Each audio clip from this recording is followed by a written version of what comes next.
За сайн бацхан уу залбаастай араас тавтай морил за өнөөдрийнхээ мэдчилгээр дэлхийн хамгийн өндөр өртөгтэй улс орнуудын нэг болох Австралийн Сидней хотод 7 хоногт яг ямар зардлууд гарч ийн та бүхэндээ бүгдээрээ нэг нүгөө хуваалцнаа. За тэгээд энэ бичлэгээс өргөжлүүлээ бас цаашдаа санхүүтэй холбоотой бас үүнтэй төстэй бичлэгүүдийг бас нэлээд оруулж явнаа. За тэгээд энэ бичлэгийн хувьд те хүмүүс бас хэр хүлээж авах нь хэр реакшнтэй бас сонирхолтой байх нь тэрнээс нь шалтгаалаад бас дараа яг ямар бичлэгүүдийнхээ бас ингээд өөрчлөд бодоод сайжруулад явнаа. За тэгээд өнөөдрийн бичлэгийн хувьд би яг энэ санааг одоо боцсныхаа дараагийн одоо 7 хоног шүү сонгож аваад тэмдэглээд явсан. За тэгэхээр нэлээ рандом байдлаар 7 хоног сонгосон гэсэн үг.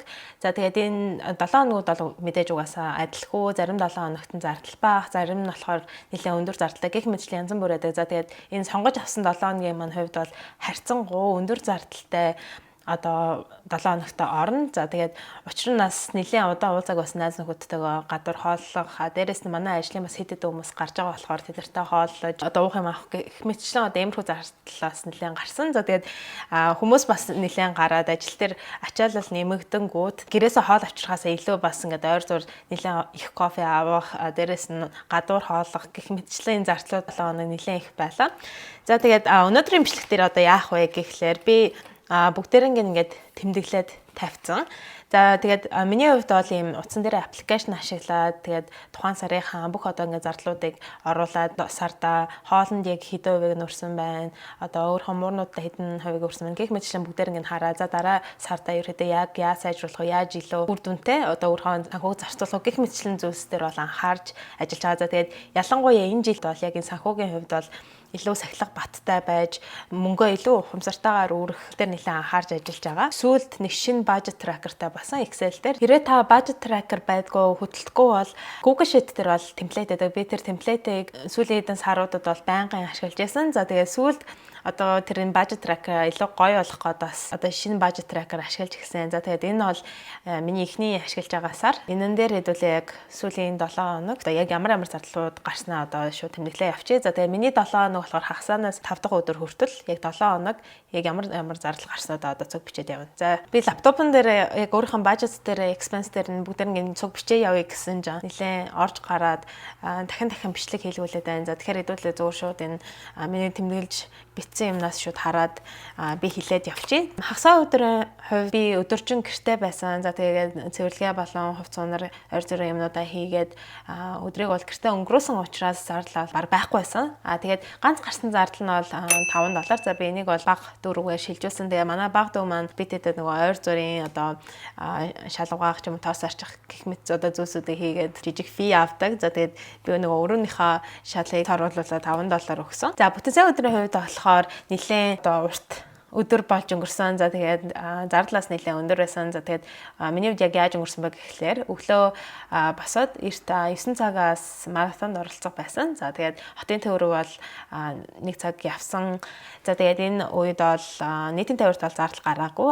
Яагаад гэвэл энэ марафоноос одоо бүх нийтийн тээвэрт бол өнгөө зорчих боломжтой. Зүгээр одоо энэ зүүж байгаа номероо ингээ харуулхад болно гэсэн. Тийм учраас бол тийш явхад бол зардал гараагүй. За тэгээд очиод марафонд оролцоод гарч ирээд нэгэнт одоо хотын төврөө явсан юм чинь ингээд би найз залуугаа хүрээд тэр тэгээ хоёлаа хотын төвөр бас нэлээд удаан яваагүй байна, зугаалаагүй байна. Тэгээд бас бид нарийн дуртай хэд хэдэн хоолны газар байдаг. Тэгээд тэднэртлогоо очиог юм чинь одоо нэг өдөр хотын төвөр явъя гэд. Тэгээ мөнгө өрсөн. За тэгээд эхлээд бол өдрийн хоолоо одоо энэ Япон хоолны газар бол орж шүл авсан байна. За тэгээд энэ нь бол $66 басан. Гэхдээ энэ 66-г бол манай найз залуу маань төлсөн. За тэгээд ихэвчлэн битээр бол хоол идэхэд манай найз залуу дандаа төлдөг.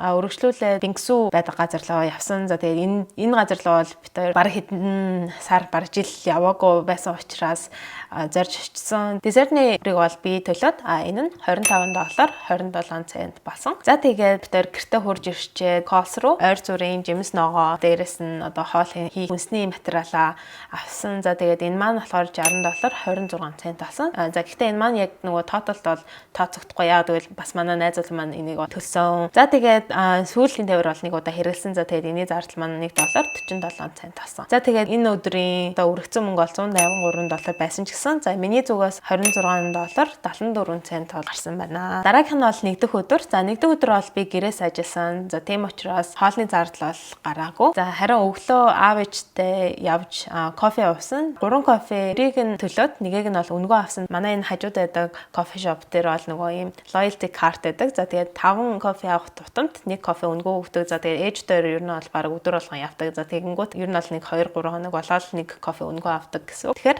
2 кофений үн бол $7 болсон. За тэгээд үргэлжлүүлээд оройн манай найз залуу ирсний дараа бүр явж ойр зүрийн дахиад хүнс цуглуулмаар жимс ногоо идмээр гээд дэлгүүр очоод дахиад $66.71 бол өрсөн. Энийг бол манай найз залуу маань төлсөн. Тэгэхээр энэ өдрийн нийт зардал $73.71 болсон. Гэхдээ би $7-ыг ер нь бол зарцуулсан гэсэн. За хоёр дахь өдөр болохоор офис руу явж ажилладаг өдөр. За тэгээд хоёр дахь өдөр офис руу явдаг учраас би өдрийнхөө хоолндоо ч гэдэм аль эсвэл кофенд бол мөнгө зарцуулна гэдэг ер нь бол дандаа тооцоолдог. Өглөө офис руу явахдаа замын зардал бол $4.1 болсон байна. Дараа нь ажил дээр очичоод ажлынхнаараа бүгдээ кофе авсан. За кофег бол манай ажлын найз маань авч өгсөн. За тэгээд бидэд яадаг вэ гэхлээр бүгдээрээ цуг нийлж агаад кофе шоп руу ингээд явдаг. За тэгээд нэг нэгээр ер нь бол ээлжиж ингэж кофего төлдөг. За зарим 7 хоногт нь одоо дандаа би өнгөө кофе авна. Дараагийнхт нь болохоор би ингээд хийдэд удаа бүгдээрнгийнх нь кофег авч өгдөг ч юм уу. Бүгдээр ингээд ээлжилдэг.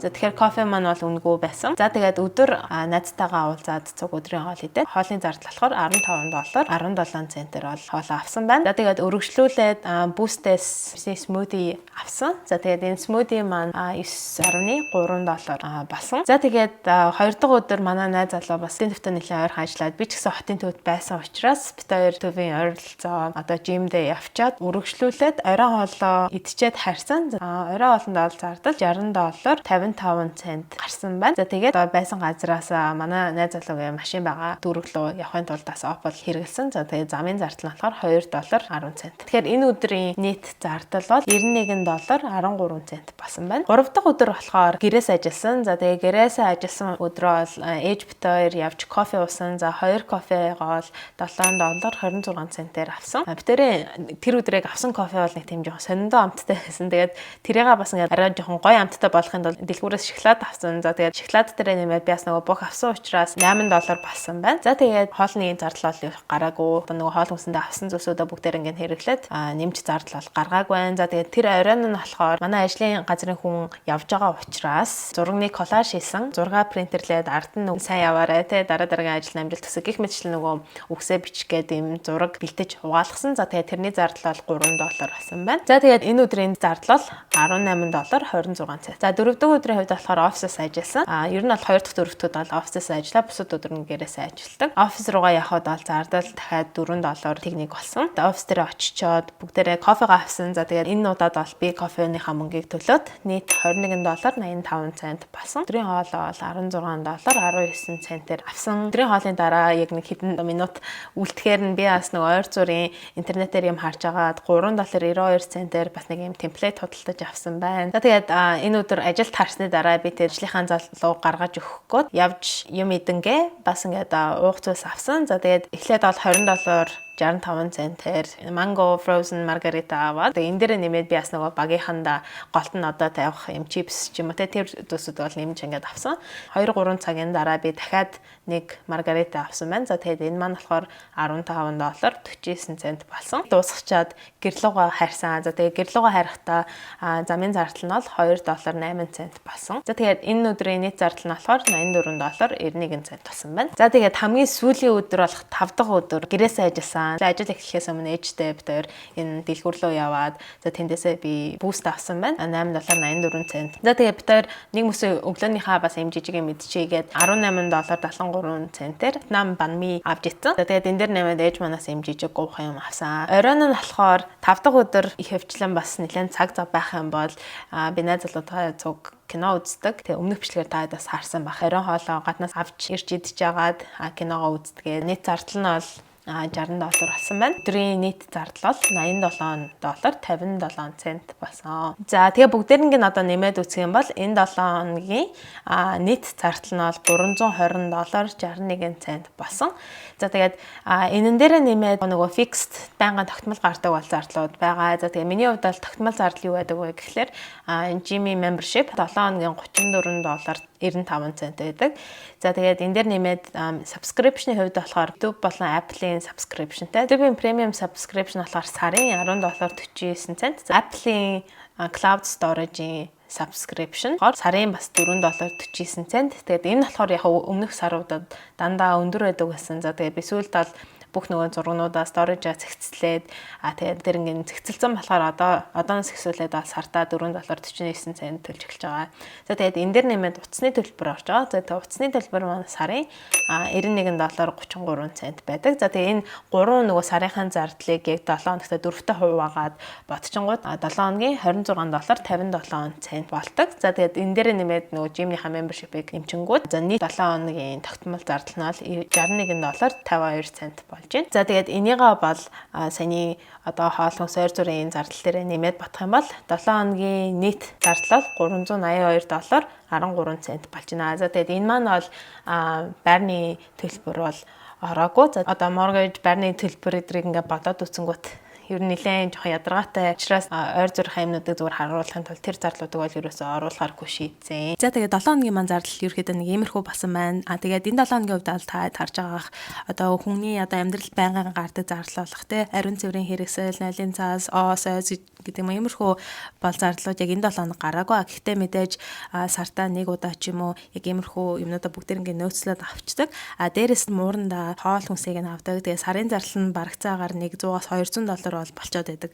Тэгээд энэ 7 хоногт бол тэр нь мэдээж байгаагүй. Өнгөрсөн 7 хоногт аль хэдийн нөөцлөд авсан байсан. Гэхдээ бас эсэргээрээ хоол хүнсэнд бол энэ 7 хоног маш их мөнгө зарцуулсан. Тэгээд өнгөрсөн хэдэн 7 хоногтой харьцуулахад бол хамаагүй одоо олон хүн амьтантай уулзаад гадуур их явсан болохоор бас энэ нь жоохон харьцангуй их байгаа. За тэгээд миний одоо энэ жилийн зорилгын хувьд болохоор санхүү дээрээ бас аль болох өөрийнхөө зардлыг сайн танаад тэгээд миний амьдралд өөрт маань аз жаргал авчирдаг үнцийг бий болгодог тэр зүйлсүүд дээр бол илүү их мөнгө зарцуулаад ямар ч аз жаргал үнц зүйл нэмдэггүй, ямар ч хэрэггүй тэнцээ тоосон дарагдаа сууж идэг. Тиймэрхүү зүйлсэнд бол аль болох мөнгөө өрөхгүй байхыг ер нь бол хичээж байгаа. За тэгээд энэ жил бол яг эхэлж байхдаа би өөртөө low buy year гэдэг одоо challenge тавьсан. За тэр маань юу гэсэн үг вэ гэхлээр одоо хүн болгон бол яг өөртөө тааруулаад хідэн лист гаргана. Эхнийх нь болохоор би энэ жил ерөөсөө авахгүй гэсэн одоо зүйлсээ бичээд тэгээд мэдээж яг ингээд нэг зүйлээр нь бичгүү те одоо нэг хувцс хунаар гоо сахны бүтээгдэхүүнүүд жишээлбэл энэ жил авахгүй тэгээд арьсаар хасанд бол ерөөсөө мөнгө өрөхгүй ч гэдэм үү нэг тийм өөр өөртөө одоо ангиллаа бий болгоод тэнгуүтээ яг тэрнийхээ дагуу амлсан амлалтандаа ер нь бол хүрээд тэгээд сар болгонтэй за би яг энэ 7 хоног өөрийнхөө амлалтандаа хүрсэн байна зорилготой хүрч гинүү гих мэтчлийн юмнуудаа бүгдээр ингээд бичээд эргэцүүлээд явна гэсэн. Тэгээд энэ жил бол одоо ингээд 8 сар болж байна те талаас их хөв нь бол аль хэдийн өнгөрцөн байна. Тэгээд яг ингээд эргэцүүлээд харахад бол одоо амлсан шигээ ер нь бол 90-с дээш хувийг нь бол цаашаа хийх боломжтой байсан. Тэгээд яг энийгээ дагаад ер нь бол миний амьдралаас маш их эрг ийм өөрчлөлтүүд гарч эхэлсэн. За тэгээд элдв янзын одоо юмд мөнгө өрөхгүй гэдэг аль хэдийн хилцэн тэгээд яг хумсартаагаар мөнгөө өрж байгаа учраас одоо энэ тэнд нэг юм таарлангуу те за би угаасаа ийшээ ороод ямар шаардлагагүй яг тэгвэл би энэ жил бол ингээд элдв янзын юмд мөнгө өрөхгүй гэдэг аль хэдийн өөртөө ингээд тохирсон болохоор одоо нэг стресстэй өдөр гардаг ч юм уу те тэр өдөр шууд ингээд гараад одоо өөрийнхөө сэтгэл санааг тайвшруулахын тулд мөнгө өрөх нь ерөөсөө байхгүй болсон гэсэн үг. За тэгээ ямар ч тач дараагийн имжлэгтэр бол энэ дээр илүү дэлгэрэнгүй тэгээд яг өөрийнхөө амьдралдаас яг юм жижиг санхүүгийн тал дээр өөрт туслахаар яг ямар дадал зуршил бас өөртөө туршиж үзээд нэмээд хасаад одоо ингээд явж байгаа бас таадтай хуваалцмаар байна. Тэгээ таад манаас сонирхч ивэл комент хэсэг дээр үлдээгээрэй. За тэгээд хэдүүлээ өнөөдрийнхөө бичлэгийг бол үгээр ингээд дуусгая. За дараагийн бичлэг хүртэл бүгдээрээ баяртай.